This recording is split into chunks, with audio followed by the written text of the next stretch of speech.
Hello అండి, welcome to my channel కిటకిట తలుపులు. Please like, share and subscribe my channel. ఈరోజు banana smoothie చూపిస్తాను. ఇది ఈరోజు బ్రేక్ఫాస్ట్కి ఎక్కువ చేస్తూ ఉంటాను అనమాట. సగం అరటిపండు తీసుకున్నాను. స్లైసెస్ తొక్కు తీసి స్లైసెస్ చేసుకోండి. సగం యాపిల్ గింజలు తీసి కడిగి గింజలు తీసాను. తొక్కుతో వేసేయచ్చు. స్లైసెస్ చేసుకుంటున్నాను. తర్వాత జ్యూసర్ బ్లెండర్ జార్లో ఇవన్నీ వేసేస్తున్నాను. ఇది యాపిల్ బనానా కూడా ముందు కట్ చేసి ఉంచుకోకండి, అప్పటికప్పుడు చేసుకోండి, లేదంటే నలుపు వచ్చేస్తాయి. జస్ట్ చేసుకునే ముందే కట్ చేసి చేసేసుకోవాలి. రాత్రి నానబెట్టిన బాదం గింజలు 2 పీల్ చేసి తొక్క తీసి వేసాను.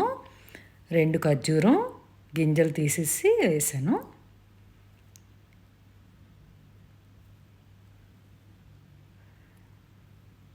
బాగా చల్లగా ఉన్న కాచి చల్లారబెట్టి డీప్ ఫ్రిడ్జ్లో పెట్టాను. అరగంట ముందు డీప్ ఫ్రిడ్జ్లో పెట్టాను. సో ఐస్ కడతా ఉంటాయి. మీకు ఎంత చల్లగా ఉంటే అంత టేస్ట్ బాగుంటుంది స్మూతీ. పాలు తాగనోళ్ళు సోయా మిల్క్ అన్నా వేసుకోవచ్చు, ఆల్మండ్ మిల్క్ అన్నా వేసుకోవచ్చు, బాగుంటుంది. కొబ్బరి పాలతో కూడా తాగుతారని విన్నాను, నేను ఎప్పుడు చేయలేదు. ఇది అలా కూడా చేసుకోవచ్చు. బ్లెండ్ చేసుకుని వెంటనే సర్వ్ చేసుకోవాలి.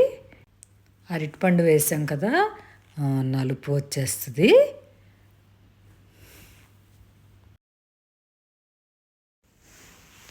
ఇది ఎంత చల్లగా ఉంటే అంత టేస్ట్ బాగుంటుంది. చల్లగానే సర్వ్ చేసుకోండి. అదండి మరి. Thank you for watching.